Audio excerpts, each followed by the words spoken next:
share this. Can we have one house, please? This is very important. It means like you don't agree with it. not entirely. I'm completely misunderstood. I'm a Christian. I do know that the doctrine, they are not just, they don't just start. It takes your, decision to make this fruit grow. These fruits don't just get them because you're born again. You need to water the fruit. You need to, they are seeds that will grow to become fruits that you yourself can enjoy, and for others to also enjoy. I said this in my because Ross, a couple of times, my very good friends, a lot of them were friends for I didn't want to digress. I will just react to that before I go into it. I knew a while ago.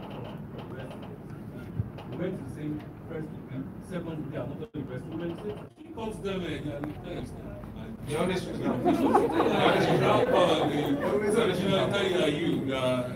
So you just need to, the Holy Spirit helps you to work on those inefficiencies. The Holy Spirit helps you to deal with those weaknesses. That you're born again, you have all the spirits, all the fruit of the Spirit doesn't mean you don't have those weaknesses. But the ability to trust the Holy Spirit to deal with these things, particularly with respect to your marriage, is what we're talking about. That's why I said he's in marriage. By the time he gets into it, he will know that all these things, the woman has not done something that will make him know that. So I feel that this platform is, I understand what this platform is. I mean, that's why I follow it.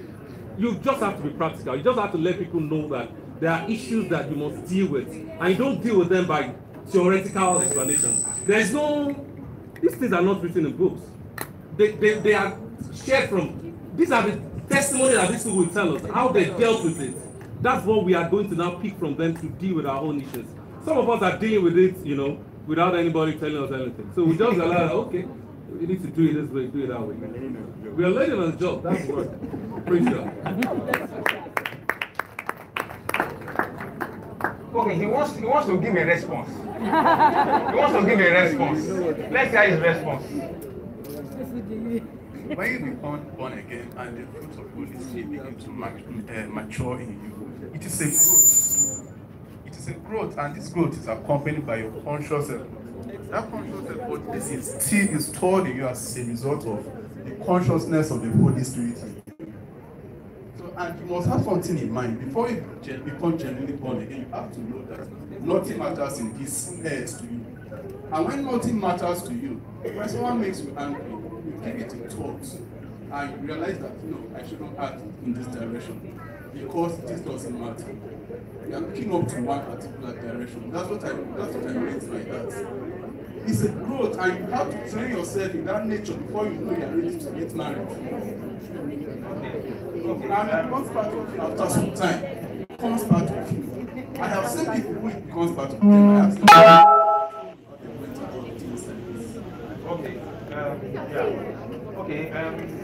the truth is, there's a big difference actually between, one house please. There's a big difference between a boyfriend and a husband. There's a big difference. There are things that you will never believe that you will do as an individual after you get married. You're not married, so you may not understand. Jesus Christ, when he was living, he said, there are some things I want to tell you, but you cannot understand it. You can't. Even if I try to explain, you cannot understand it. Because you are not filled with that Holy Ghost that is coming. So here, it's not about the Holy Ghost or what Jesus Christ is saying. There are things that we can, that he, that study here can teach you. But if he says this, you won't understand. Until you enter that thing called marriage, you won't understand. And understand what he's saying. And thankfully, you understand that here, we are just being practical. What I've said is good for the altar. Yeah. What I've said is that's what a pastor on the altar is expected to tell you. Yeah. You understand what I'm saying? And you find out that these days, you find people not really agreeing so much with what that pastor has said, and that they are trying to practicalize it. And they find out that it's difficult to practicalize because theory is far different from practical. Yes, it's different. Praise the Lord. Okay, so we need to actually round up. We'll round up from this side. I'm sure we'll have one or two people who want to say something of this table where they have experience and they have the Spirit of God backing up the experience. But before I come to this side, do you have anybody who has, one or two other different opinions from what we have heard? Who wants to add to it? Annie? Yes, on that question. How marrying the right person? Now, there's this challenge, and I want people who are married to actually expand on it. How come you are dating this person and everything seems all right, and you had a wonderful courtship, wonderful relationship, everything working well, and the moment you get married, you start fighting, and it's like you have to divorce. Some have gone ahead to actually divorce. Some, the marriage has broken down. Yet, throughout the courtship and relationship, everything was fantastic. They heard from God. God told them to do this. Remember, a lot of us now, we hear God told us to do this. Even when our mind is telling us, yes, everything is wrong. Some say that the Spirit is telling you, but it's your emotion that is actually telling you. So, you get all that done, you get married, and then you have so much issues, problems in that marriage. Is it that God didn't tell you and you thought God told you? Or what? That is how we are going to round up this question. I need answers, please. Why is marriage, why is courtship sweeter than marriage? So somebody says it. There are so many questions that will come out of it. Or courtship is not sweeter than marriage. Is courtship sweeter than marriage? No. Courtship is sweeter than marriage. Somebody said yes, somebody said no, really. Okay. Alright, I think I'm just going to say one of the things here. During courtship, there are so many things that involve. One, if the guy that is trying to chase the girl, you see the guy trying to be so perfect. Yeah, during courtship, when they are intimate, the guy wants, okay, maybe he invested so much time in chasing this particular girl, and he wants this girl to believe that I am what you want in your life. So in that, everything seems to be perfect.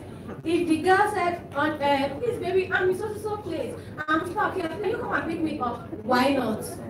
He will abandon whatever he's doing at that time and come and pick the girl up. But I think after marriage, it will no longer be like that, because I think I have had a case, I've witnessed a case, or rather had a case where I had to ask the boy, what did you see in this girl last year that is no longer in this girl, that is making you to divorce this girl this year? And he looked at me and he told me there are so many things that I thought was in her, but after marriage I realized that she really did not possess them. And I asked them, so which one? Can you just mention one? He said, yes, when we were dating, she used to be very nice, sweet, tell me everything. He said, but after marriage, before I would say one, she says two. So I think during courtship, there is this thing about the both parties, everybody wants to put up. I think it changed. You just eat. The ones that are inside comes out. The one that he did. Because I think during courtship, it's just a matter of meet my personality. When we get to the marriage, you meet my person. The personality is very important. Yes, personality is who I want you to think of me. The outward, who I portray. Like now, I want everybody to see that, okay, this guy is good looking, eloquent, he could be perfect, you understand? But when I come in, when they marry, I mean, I don't have anything, there's nothing I'm hiding again. I have nothing to lose. I've gotten what I want. So now let's see real person out. So if you have the Spirit of God in you, right, and then you're sure that you know that this is the person that you should marry, and then you marry the person, you are convinced. Should you not have those issues? Wouldn't you have seen, if you truly have the Spirit of God in you, wouldn't you have seen that this person is good during the relationship? Let somebody else answer that. It's coaching, right? There are some that are natural, there are some that are naturally like that. Whether they are married or not, that's their personality. But for those that have those, why do those? Osas, come and answer this question. You said that, Osas, you said relationship is sweeter than marriage. What do you mean by that? That's what you just said. Your husband is young. Like not totally. Okay, you are now okay. You are. Yeah, You are trying to modify. You are trying to modify your opinion. Okay. Okay. I think the round table is a reality thing, and then there's no need to hide anything. These are also here. And I will cite an instance what happened before the marriage. Even on the road. If you insult me, if it gets to me, sometimes I will need to sit down. If it's on the road, but I can't fight. I can't really I said like we fight. You know, we have to deal with that thing that you said. I will, respectfully go to her and we'll sit down and talk about it. We can't. So if I date a lady who has that character in her, we can't, we'll divorce on our wedding night. So I don't even need to pray. It's not a spiritual thing. I don't need to pray to understand that. So please go ahead. Thank you. I think the question is if relationship is sweeter than marriage. Okay. So before I answer that, let me just say it will be one of the greatest mistakes any man or single woman will ever make if you get married before discovering who you are. There are some people, some men, they are attracted to beautiful women. There are some, just like she said, they are attracted to intelligence. So if someone talks intelligently, maybe in the public or can gist very well, I just like this person, I'm so comfortable around him. Whereas you know that it's only beauty you're looking for. If you get married to that person because he keeps you company, you're going to have a very big problem after marriage because you are still going to be looking out for that beauty. So you need to understand yourself as a woman or as a man before you get married. So if you ever get married before discovering who you are or what you want, you're going to have so many problems. So that being said, I think the reason why marriages have problems is because of laxity on both sides. Now, if before you get married, there are so many things you do for yourself, just like she said, you can just call up the guy and say, okay, whatever he's doing, we'll leave it, to come and pick you up. And there's something this guy is chasing after. There's something this guy is looking for that is in you. What times when we get married, those things are no longer there. Well, let me say, blessed is the woman or the man who knows what his spouse is looking for. So if you know what your spouse is chasing after, before you got married, this is what this guy is looking for. If you keep on putting that thing in you, it's going to continually look for you. And if you know what your wife is looking for, or the reason why she decided to marry you, and after the marriage or the wedding, you keep on improving on those things, definitely she's going to come after you. Look at Brad Pitt and Angelina Jolie. What's that? They were living together for years, had kids. Then they got married just like 2.5 years or so. Trouble. So I just feel it's laxity. So if you know what this guy is looking for, you know what this woman is looking for, before you guys got married, keep on working on those things, improve those things. Then I feel if you can do that, it will be as sweet as the engagement. Thank you. Let's put your hands together. So I think what he's trying to say is that when we are married, we take each other for granted. Yep. I mean, there's a lot of taking each other for granted. And my wife now, she don't the house, so there's nothing. If I used to up my game to 9/10 before, I can manage 6/10 and. Because she's not going anywhere. Exactly. So why would I go and take you out to buy? What are you buying shawarma twice a week? That time I was trying to get, but now that I've got it, and you are at home, so I do I need to still go the extra mile. Okay, so let's. I don't know if we have any contribution from this. There's no round of discussion. I mean, my answer was.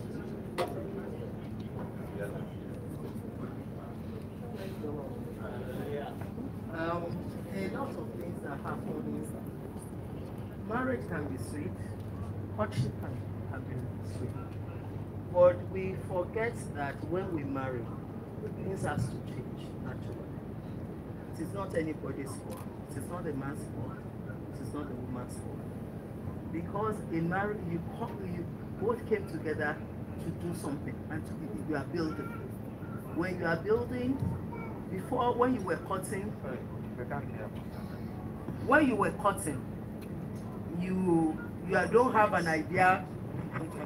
You don't have an idea that you want to go and build something. It's just, I see you, I like your attitude, I like the way you look, I like the way you behave. But when you now say a home, you are together, we are building something. And when you need to build something, some things has to give. What has to give? The attention. The man has to go and source finances. The woman too has to start building a home. So a lot of things that started, the recreation, we go to parties, we go to this, we go to that, you might have to adjust it. And that is what a lot of couples, especially the new young couples, don't understand. You have to adjust. So it's not anybody's fault.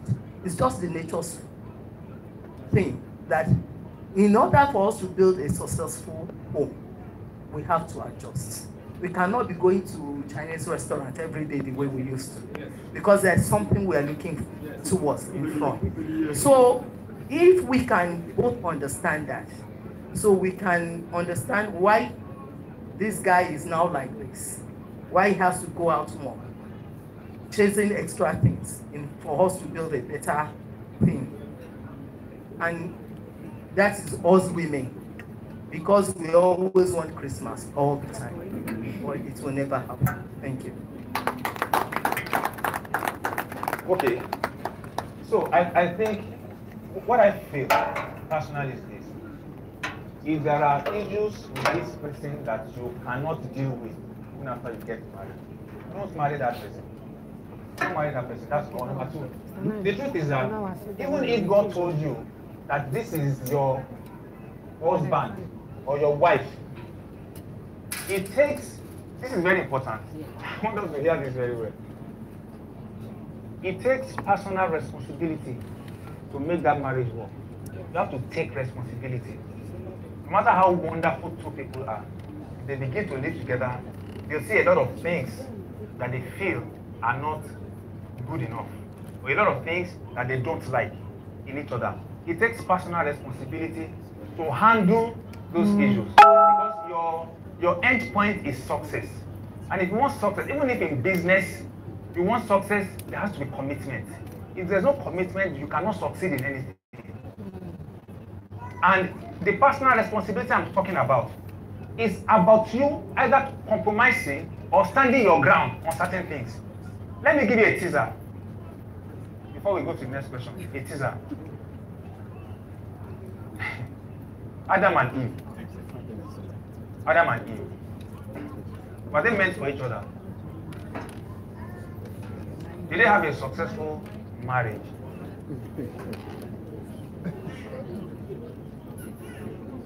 Was Adam the right person for Eve?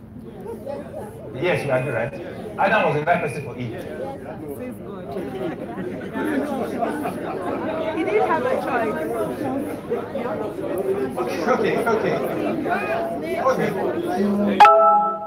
Okay, you have the option of the lion and the monkey. Okay, now here this. I'm liking this. Okay, so Adam didn't even have an option. The only woman created on the earth was Eve. And Eve was created basically for Adam. It wasn't like now, we are like, how many are we on this earth now? 6 billion or so? Over 6 billion, right? So out of 6 billion, 7 billion, out of 7 billion people, you are going to choose one person to marry. That's a tall order. You have to really be sure.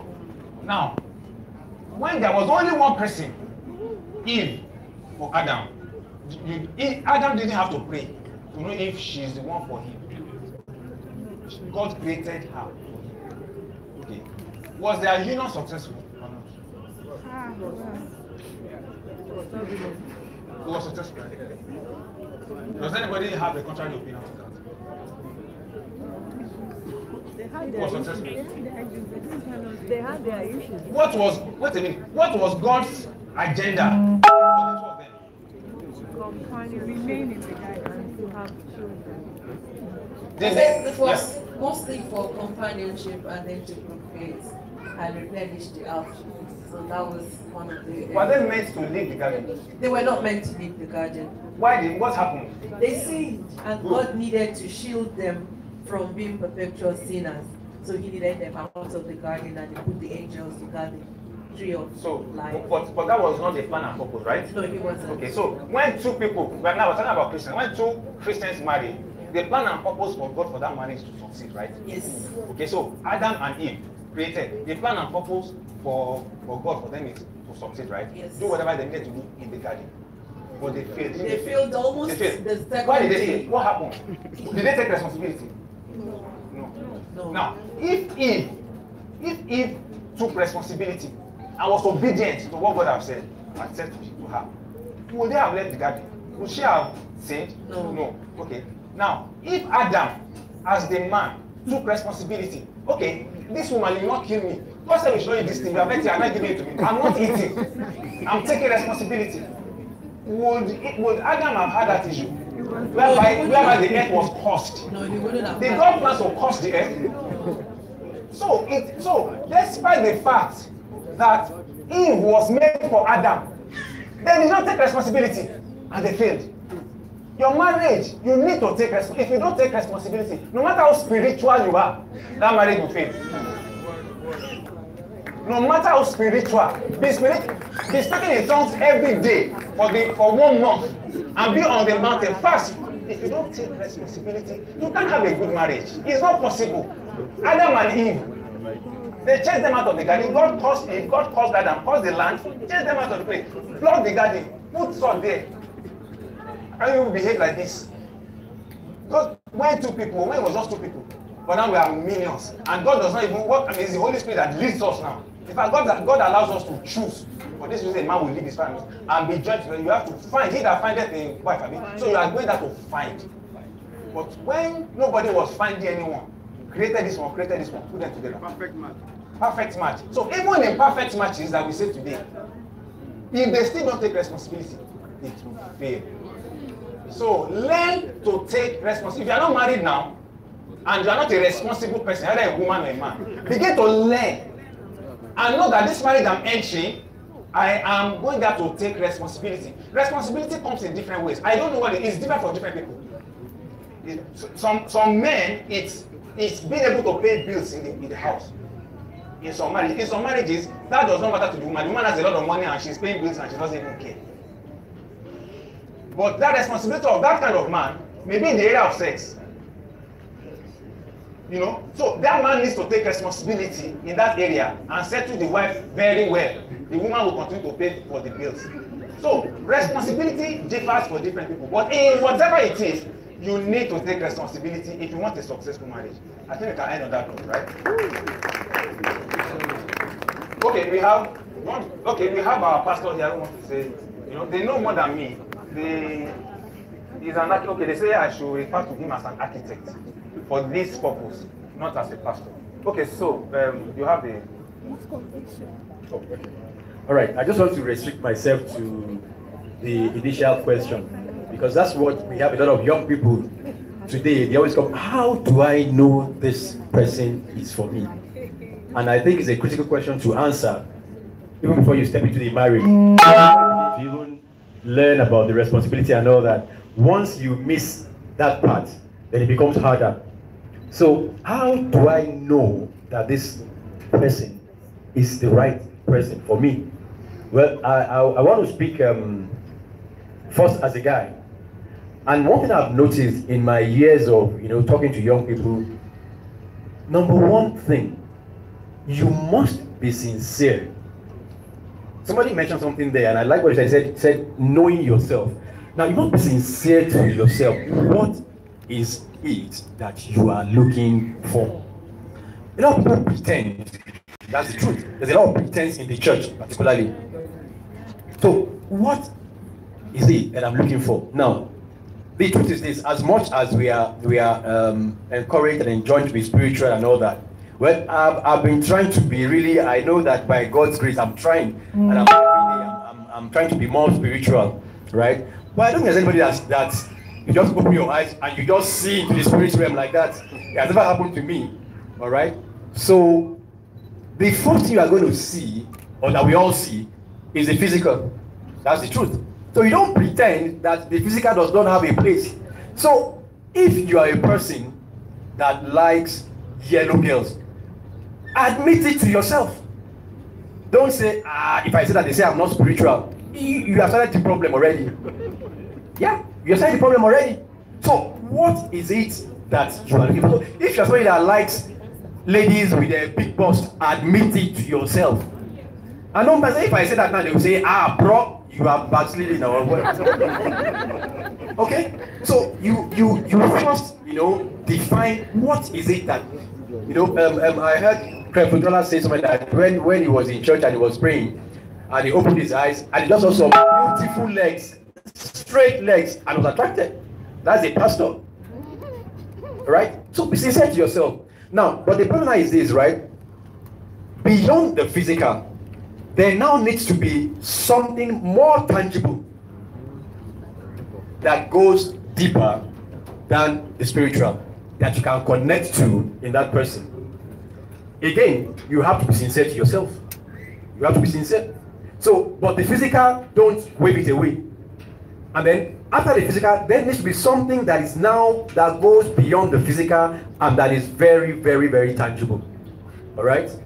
Then when you identify that, and then, of course, you pray. Okay? And you pray. Because sometimes there is there's a way that's made rather to a man, but the end thereof are the ways of death. So you pray.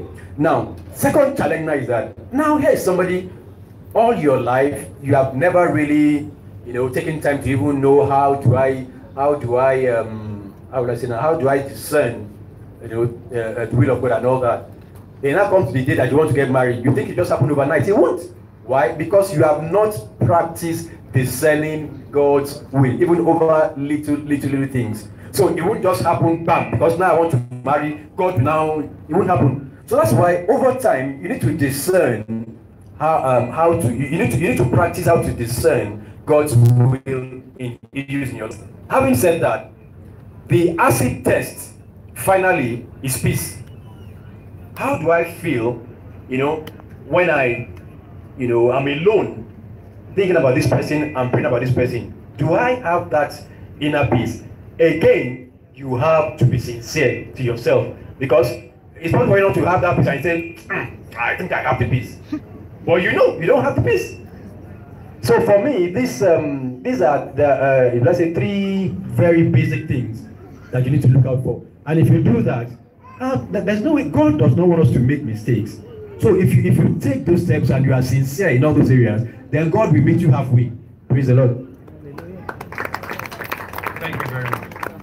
Okay, quickly, let's go to the next question. Next one. Okay. We must let the people with experience talk. Thank you. I want to acknowledge what my brother has just said. Totally in agreement. I just want to add one little aspect to it.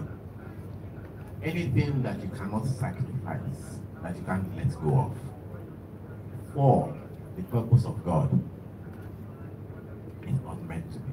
That I think it is too important.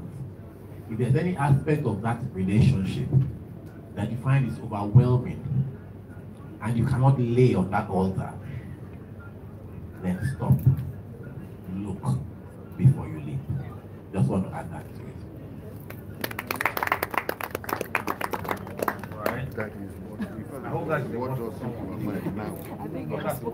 Okay. Now, this next question is very interesting. So interesting that a lot of people are at crossroads concerning it. When is the right time for marriage? When is the right time for marriage? I know that there are some people who are married today that they don't have any business. Esther. So I said there are some people in marriage today who have no business being in marriage.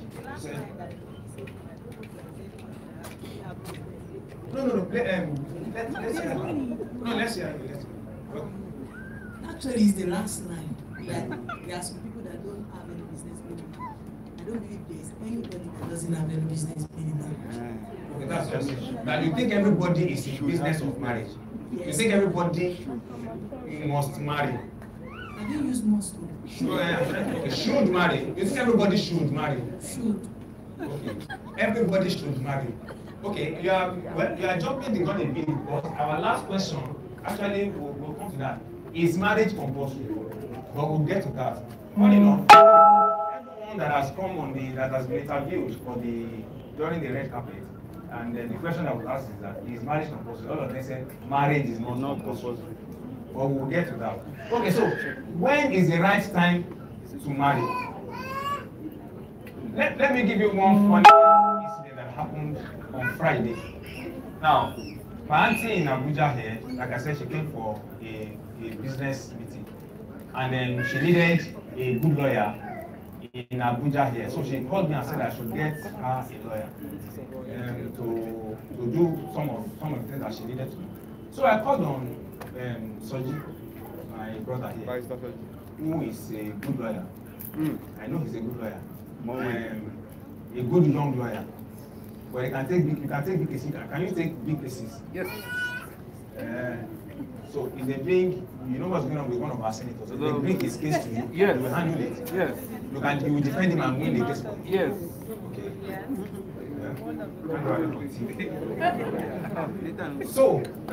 So my auntie is actually a very successful businesswoman. As in, if I say successful, I mean successful.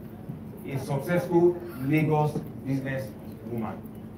You know, I don't want to start talking about her strides in business and in what she has done, investments and all of that. So you can see her seated, just looking at everybody. She has done very, very, very, very well. Okay. So she was now, and I used to tell her that I like listening to her story because she started from she had a very humble background, very humble story where she started from. And so she's always talking to us, you know, when she has opportunity about business, about what she did, and that one, and this one, and that. So she was now saying that she remember when she first got married, that she was staying in her father-in-law's place, her husband, and that in the morning that she was selling puff, yes. She was as a very young, just married lady, puff, and all of that. And as the father-in-law will be looking at her and be saying, it's like this our daughter likes money, and all of that. And she will go and she will hawk into everywhere, you know.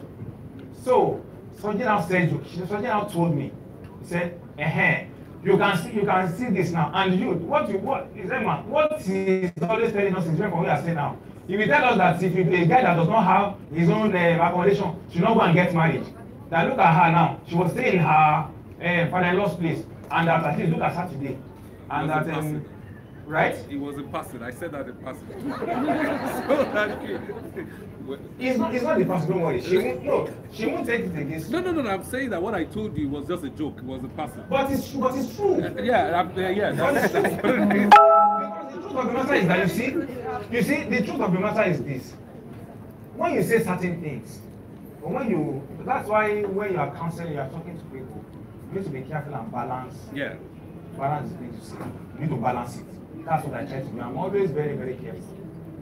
That's why a lot of people will say that I'm a good listener. It's not that I love to just sit and listen for 1 hour what you're going to say and I'm going to interrupt. It's because as I'm talking, I'm praying that Holy Spirit, let me not mislead this person. Let me not misguide this person. Let me say the right things that I need to say. Right? So it's not a one-way thing. And he says, but you're right. You have seen an example of someone staying in her father-in-law's place, meaning that herself and her husband did not have an accommodation to stay for whatever reason. But they were there for like 3 years. I think she said 3 years. 1 year. 3 years. They were there for 3 years before things started picking up. And today they were successful. Before, unfortunately, uncle died. Okay? So, the question now arises. Because for me, a guy that does not have an accommodation should not marry. for me personally, you don't have an accommodation, that's not the right time for you to marry. And there are other things too. So let's ask, let it throw it out here. For ladies too, there are situations whereby it is not the right time for you to marry. So when is the right time to marry? Because you know these days now, when the ladies, especially ladies, in our tradition here, social tradition here, once you are done with school and you've gotten a job, the next thing is that they want you to go and marry. Is marry. You are ready for marriage. But is that right? The floor is open for discussion. So who is that?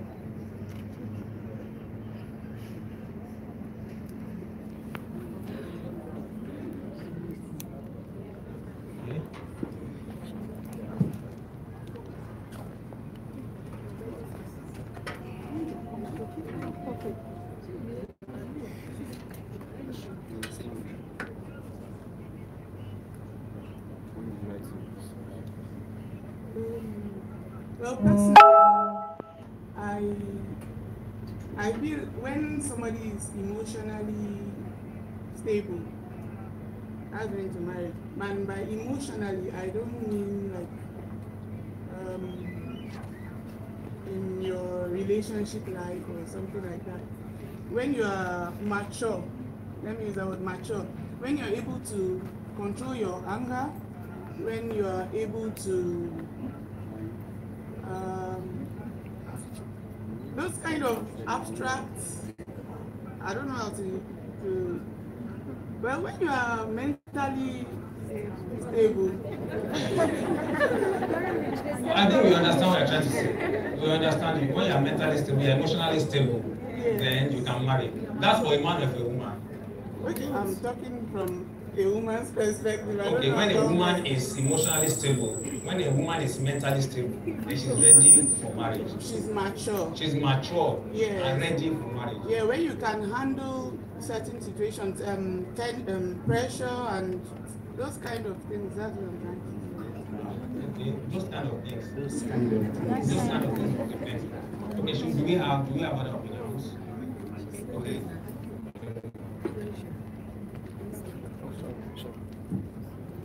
I think for a guy, when a man is ready for marriage is when he has a driven purpose. When God created Adam in the garden of he brought Eve and he gave Adam a purpose. He gave Adam job to do. So, like in my place, there are some group of guys that maybe when you say you want to get married, aunties and uncles we gather and buy the wrappers in the box and contribute and do the wedding. And after then, trouble starts. You discover a young lady is already looking like a 60-year-old woman because all they see is I want to get married, I want to get married. There is no purpose at which they want to get married because the man has no job, has nothing to do. Maybe you will go out today, if you get something fine. But because there is a provision from food from the father's house, he gets married. But once a man has a purpose and has a job, because if God keeping Adam in the garden didn't mean that he just sit down and be watching. He was taking care of the fruits. He was taking care of the plants. But if a man has a purpose, definitely he knows he will be able to keep a woman. When you have a purpose. When you have a purpose and a job. So job is important for the man, right? Very important. Job is very important. Very key, very key. It mustn't be a salary job. It mustn't be a salary job. Have an income. Have an income. Do we agree with that? The man must have an income. Okay, now let me just put this one. What if he doesn't have an income and he has a woman who has a lot of money and is ready to marry her? Should he go ahead and marry her? The woman has plenty income. Yeah. Okay, please, we have. Who's responding? Okay.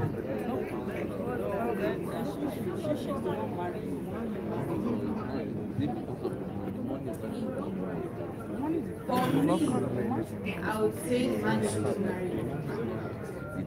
Because no matter how small, a man is supposed to provide for his family. And for me, before you can say you are ready for marriage, physically matured, mentally matured, spiritually matured, financially matured, in every way. And you must be ready to take responsibilities. You must be ready to make sacrifices too, before you are ready for marriage, whether a man or a woman. Sorry, can I ask a question? You know, if I think these are rhetorics. I mean, these are cliches. Spiritually mature, mentally mature. Okay, tell me what you mean by mentally mature. Quickly. For example, if you are mentally matured, what I mean is you must be able to deal with your anger. For example, you must be able to deal with issues where you mustn't be the type that is physically violent, for example. Then you must be someone that can accommodate people, can interact well, and maybe accommodate your wife, for example. Like if she does something, you don't take it out on her immediately. You must be able to listen to her well too. Okay, thank you very much. I like that. Okay, so, but the wife or the woman does not have to have that spiritual maturity. She must. She has to. Normally they'll tell you that when you want to get married. But what you said is the man must be able to accommodate the woman's maybe excesses or whatever. But both for the man, for a man to be your father, for example. Your father corrects you in love. Your father is patient. When I say acting in love, he can spank you, but after spanking you, he will still call you, and when you send for him to show you love, he still shows you love. You know what, man? You didn't grow up in my generation. My father will not spank you, come and call you again to say I'm sorry. The more you cry, the more he beats you. I don't want to people go and apologize after. But I get your point. I'm sure we all get your point. Okay, so let's. So concerning whether the man should be stable before getting married, I just want to say a little thing. While growing up, I have some friends. While I was still in school at exactly 400 level, my friend came to meet me at some point that she wanted to get married. So when she told me some things about the man, I am very outspoken. And I looked at the emotional, everything attached to it, and I know if I told her the truth at that point, she was going to see me as a bad friend, like I'm being jealous. So I just sealed my mouth and watched how things happen. Now, it was not even up to 3 months before things started unfolding.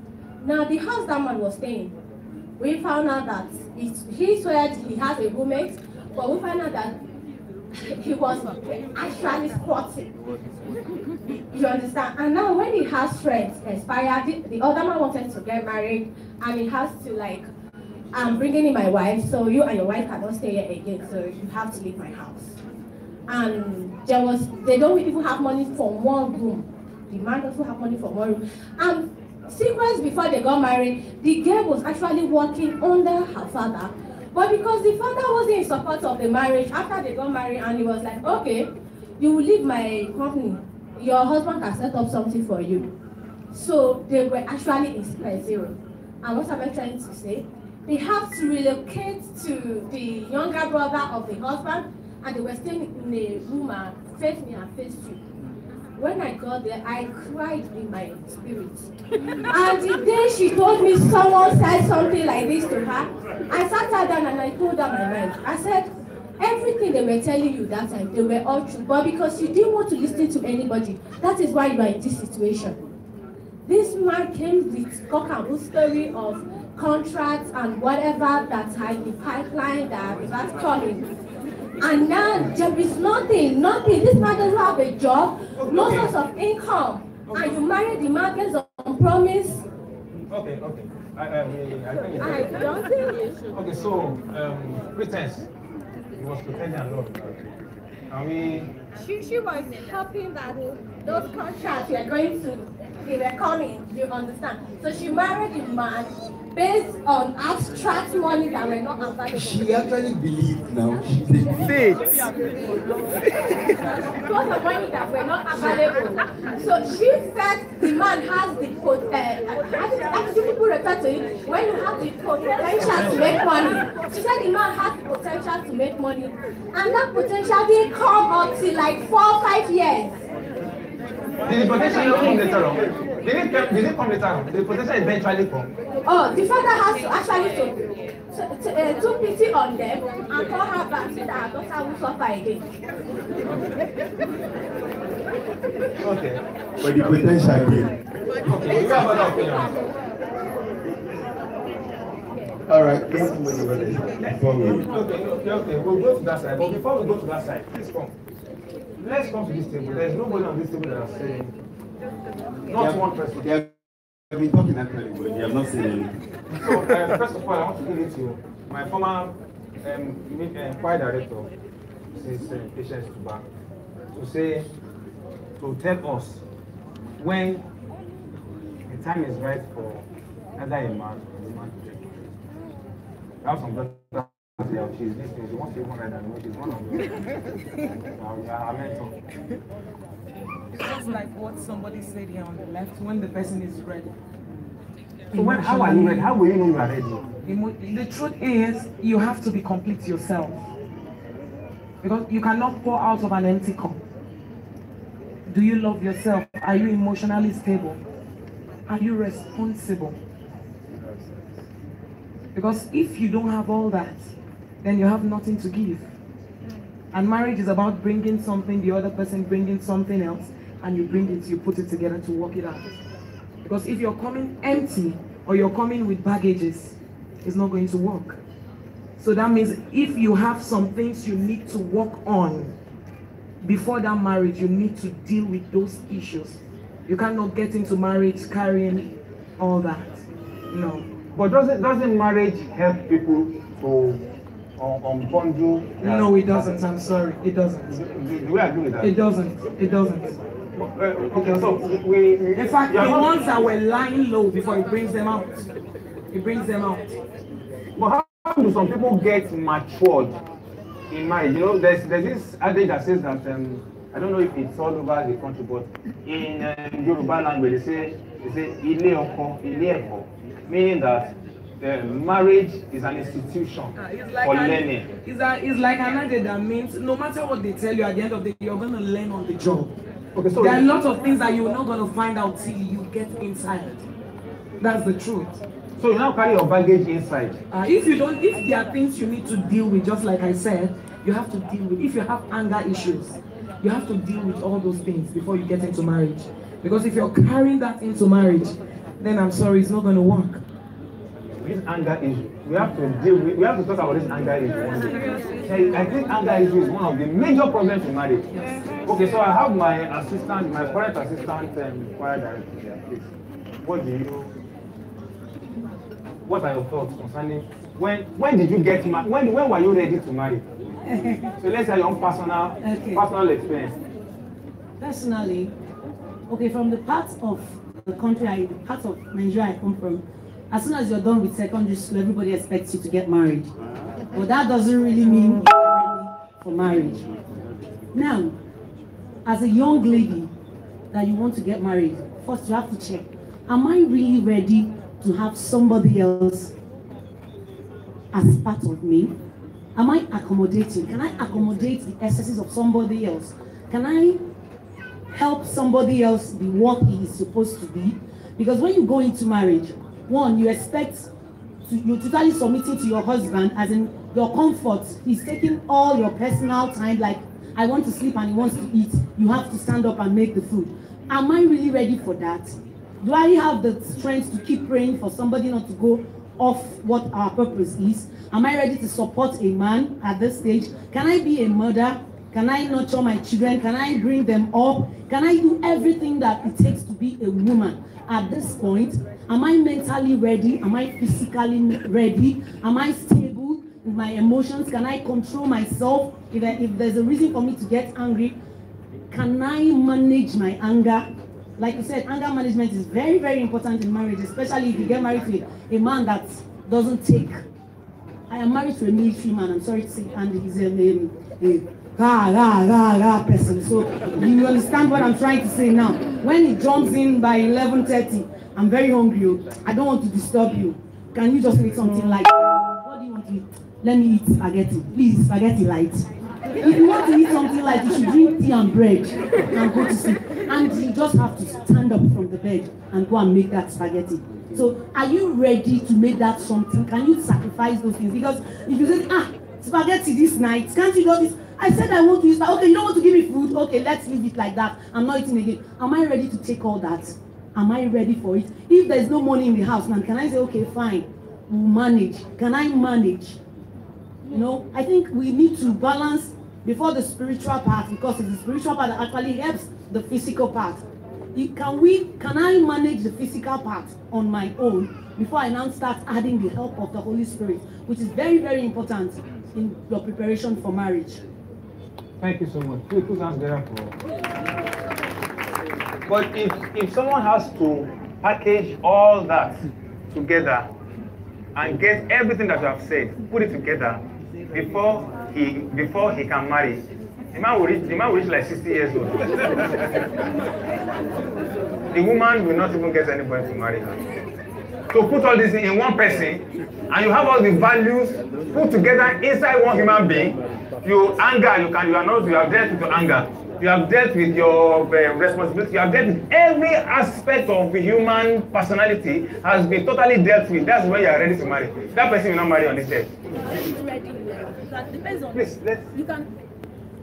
you can get it ready. It depends on the person involved. You can get it ready to a stage that you can enter the marriage because you're already aware of these things you're working on.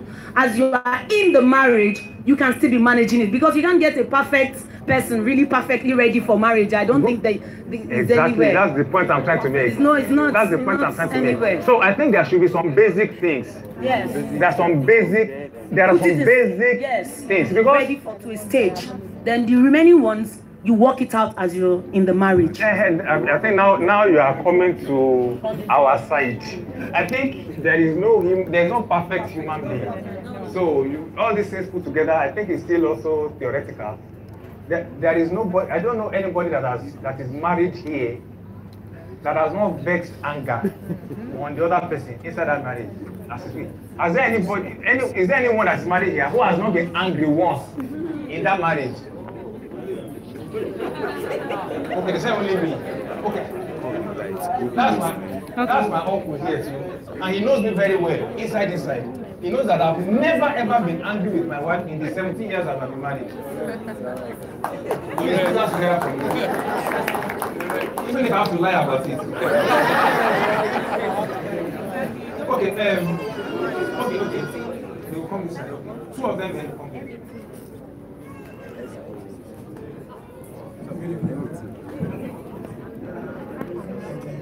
I just want to chip into what Dave said so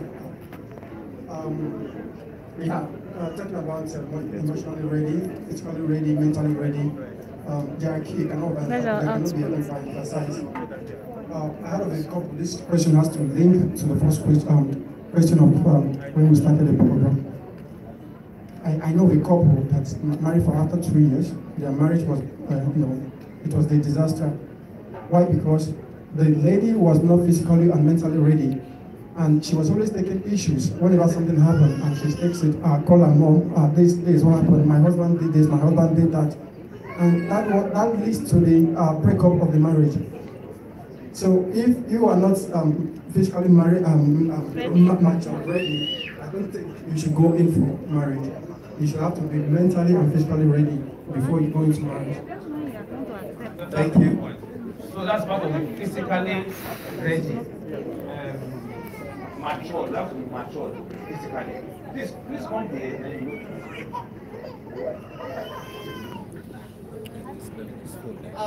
What I wanted to say, because I hear a lot of people talk about you must be able to control your anger, you must be mentally ready, you must be emotionally ready. Yes, they are key, but they are not the real thing. Because when you are in a marriage, I'm telling you, your emotion will be tested, your anger will be tested, your mentality will be tested. So for me, for you to know that you're ready to marry, it's not all about you must have a house, you must have a job. They are important. But in courtship, when you are in courtship, you know the guy that you are with and the lady that you are with. If you are truly in courtship, it's not these types that they do these days that everybody is just pretending and acting up and trying to be pious and being like all is well. Because if you are really in a relationship and you talk, you get to know this person, you are able to know the drive, you are able to know the dreams, the aspirations. You know that this person has a focus, this person is purpose driven, this person has an agenda.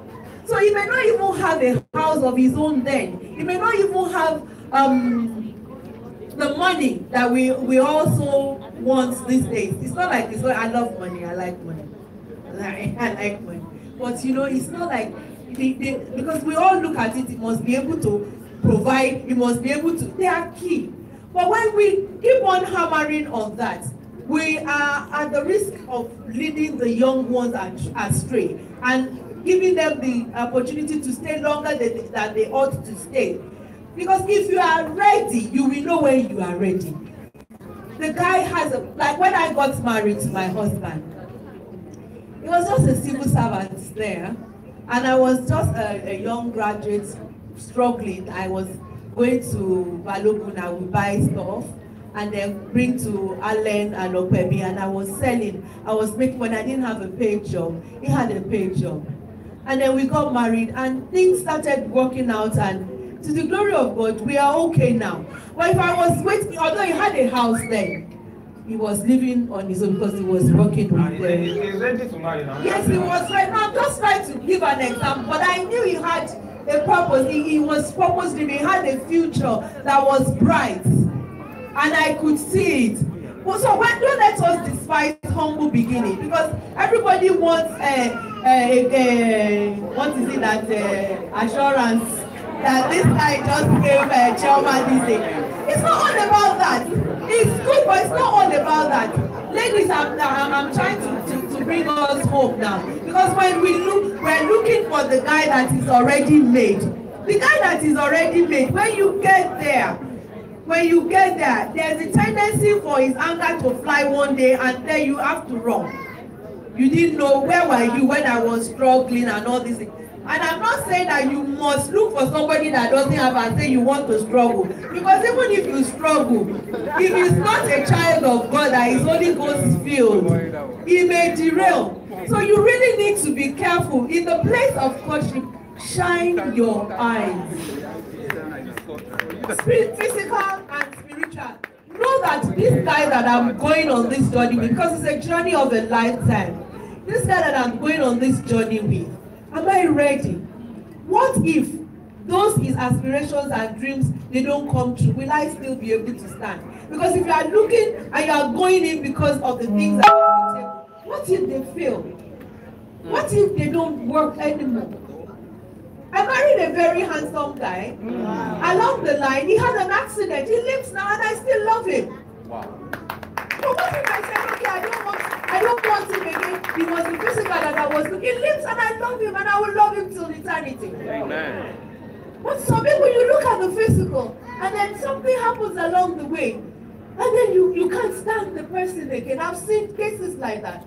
So it's not all about this. And then I want to differ to one lady over there that said, don't come to marriage with baggage. Everybody has baggage. Correct. So if you are looking for someone that doesn't have the good, the bad, and the ugly, you take the good, the bad, and the ugly. You don't run with the good, and when the bad comes, you hide. Marriage is a total package, and it takes a lot of God's grace, a lot of knowing who you are and what you set out to do, or what you set out to achieve at the end of it, to make it successful. There's something I said recently. I said it takes 2 foolish people to make a good marriage, and it takes 1 wise person and a foolish man to make a manageable marriage, and it takes 2 wise people to make a disaster of a marriage. Last comment. We have Please make it very short. Okay. The question is, when is the right time for marriage? Please, I stand to be corrected, although I'm not married. But to me, I believe when you have the notion within you that whatever package you find in your marriage, you are going to make it work. That's the first thing. Because when you get married, you never can tell what you will find in your own marriage. But when you have it at the back of your mind that whatever I found in my own marriage, I'm going to make it work, I believe that kind of person is ready for marriage. Because I will use myself as a practical example. I'm the type of person at times, I like when somebody does something wrong and you apologize. But there's some guys outside, they will like, I've not done something wrong, and they find it difficult to say that sorry. And I will stand to it until I see to it that you say that sorry. So within me, at times I will believe I'm not yet married, ready. Because there are some things I will not tolerate from a guy that I'm going out with now.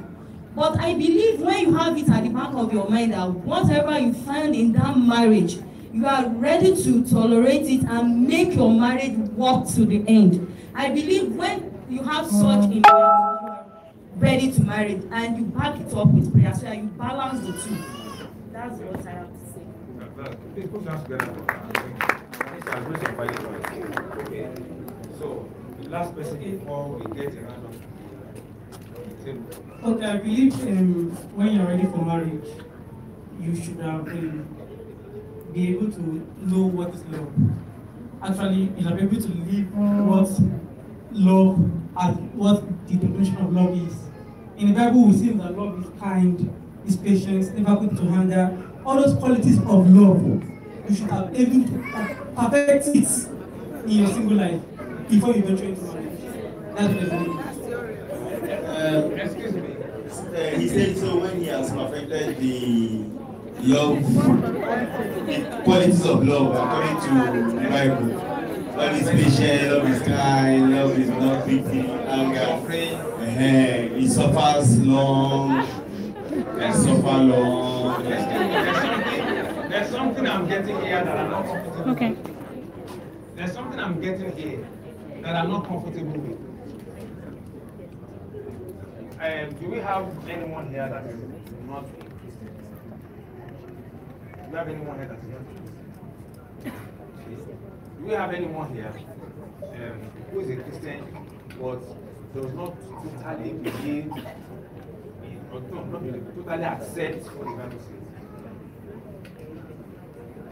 Do we have anyone who does not totally accept everything that the Bible says? This is the round table now. See, here we are free to talk. We are not in church. You know now, this is round table. Where we are very real and very practical. So there are some things that are in the Bible that we don't, there are certain things that we don't accept. Okay, here. Even me. I don't know why you are saying, there are some things that I don't accept in the Bible. Okay. There are some things that, will I say the new churches are practicing that I think is making marriage a problem. We don't have long courtships again. You see somebody in 6 months, and the church will say, come for counseling. They come for counseling. And they think because they cancel them in church for 3 or 4 months, that marriage will work. You will hate this. The church has always believe you should have sexual intercourse before you marry. I disagree with them. I totally do. And I'm a Christian. Because in a lot of marriages, they are suffering and smiling. You don't have to. But the church, I don't think the church should make it like a norm.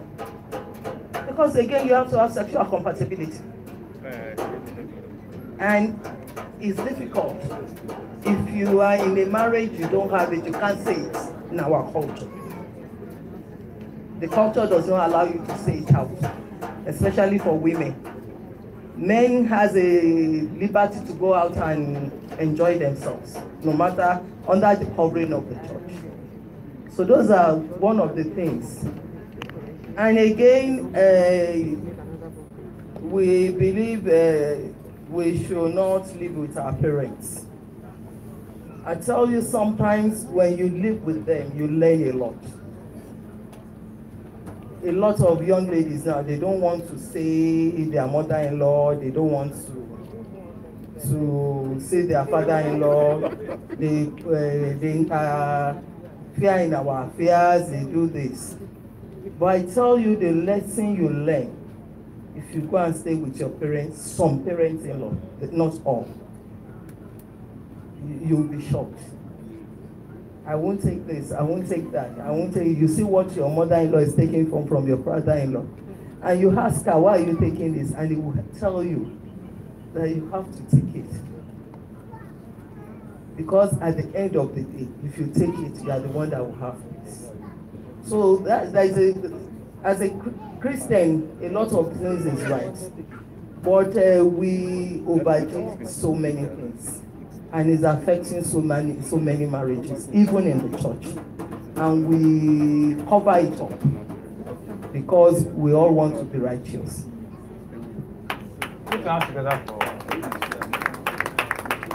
Okay, so here is the thing. Okay, so we have an opinion. We have she's a Christian, and there are things in the Bible that she does not agree with. Even though the Bible is clear that fornication is a sin, the Bible is clear. But like we are all practical people, there are people that believe that know, and it's clear they eat it, that fornication is a sin and it's not taken to heaven, yet they fornicate. So is it that they believe in it, but if they are doing it, it is not the topic for today actually. I wanted to make a point, and I will go there. She has given her opinion, but we don't have to agree with her opinion, definitely. But the one that we agree with, we agree with. The one we don't agree with, we shouldn't agree with it. And that is exactly the whole idea of the roundtable. Voice out your opinion, pick the lessons you want to pick. The ones you don't want to pick, you leave it, and then you go home a better person. All right? So now, why I asked that question? Oh, question. What's that question? Okay. Now we want to be like this, but no problem. Let's have a quick one. Quick one. Okay, my question is: you said at the beginning that sometimes people don't date. One of the problems that happens in marriage is because people don't date for long. 3 months, 6 months, they're already married.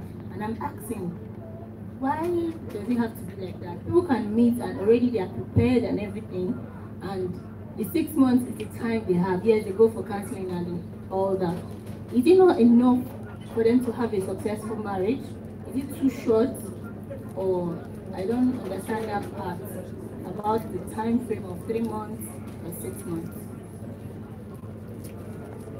Dr. Kari, you are changing the topic. You are taking it in my hand. Sorry for hijacking. You are taking. Sorry for hijacking. This also take it as an opinion, but I just want to also voice out just a little point, and that's based on what Auntie said. I agree with your opinion; it's valid, but I want to sound what I will call a note of caution, in that now what we see as marriage and what we call marriage now, we should understand is derived from something which you touched on when you spoke of Adam and Eve. There is a purpose, there is a divine purpose and a divine creation for marriage. There is the function that God willed, what he intended to do with Adam and Eve, and that has not changed. The conditions for that will not change. Now, no matter what we are in right now, which I see, personal opinion, is a perverse state of what was. but being repaired. We are tending back to the original. We should not lose sight of the original purpose and the concept of marriage as ordained by God, which the Bible clearly gives us the guidelines.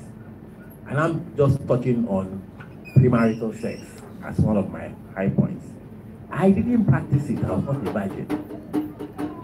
But I will acknowledge and say that in hindsight and looking at it with the Holy Spirit's direction, there is serious value in that induction and that commandment of God. We shouldn't trifle with it. It is there for a reason, and we should, as much as possible, keep it that way. Even though we are all works in progress, struggling to meet it. And the grace of God is there to avail and to bring us onto that perfection which Jesus has given us. But let us not discount that instruction and that way that God has said. It won't change. Just want to point that out.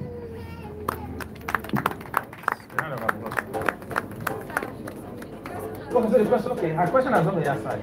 Please, somebody should answer that question. Now, yes, that question, she needs to answer it. And the way she's asking the question, she really needs an answer. Okay. I don't know if she's in a relationship of 6 months and she's ready to marry. And now you are saying that, I don't know. So. Sorry, if I hear you correctly, your question is short courtship. Is it good or is it bad? Does it guarantee a lasting relationship? Now, the truth is that nobody can say. I'm being very honest with you.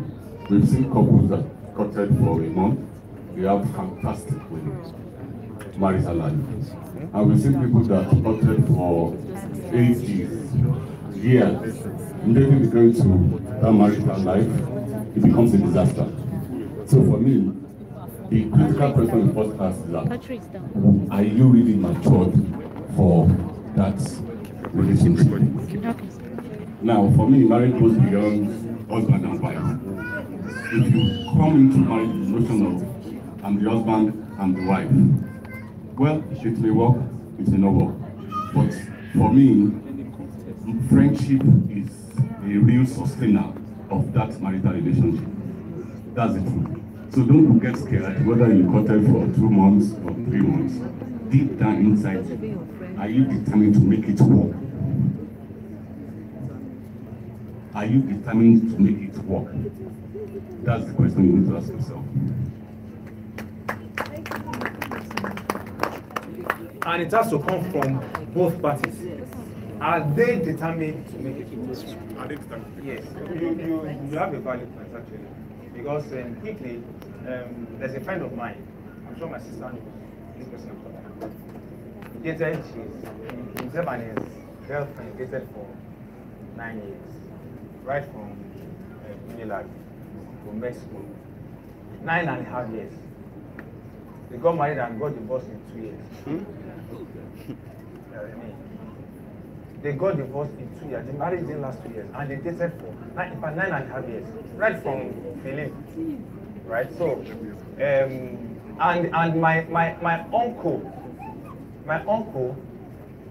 who is late now,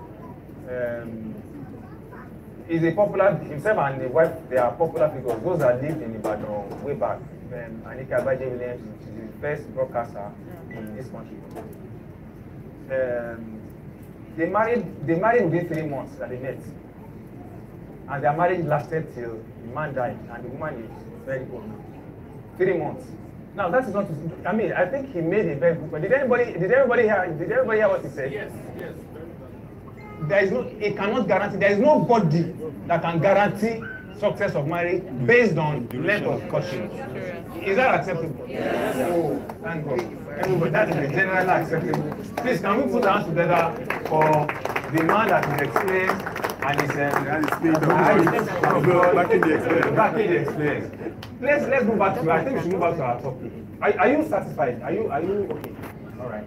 So I think we should round, yes, let's round up with Okay, I want to go back to the original question that says that when is the right time to be married? And I'm going to try and make it as broad as possible so that you can capture everything. Now the Bible, well, this is not church, but for me, my life is practically based on what I see from the Bible. The Bible says that which of you intending to build a tower. Now that doesn't mean that everybody's going to be building towers. It's just talking about you want to go on an endeavor. So which of you intending to go on any endeavor will not sit down first and count the cost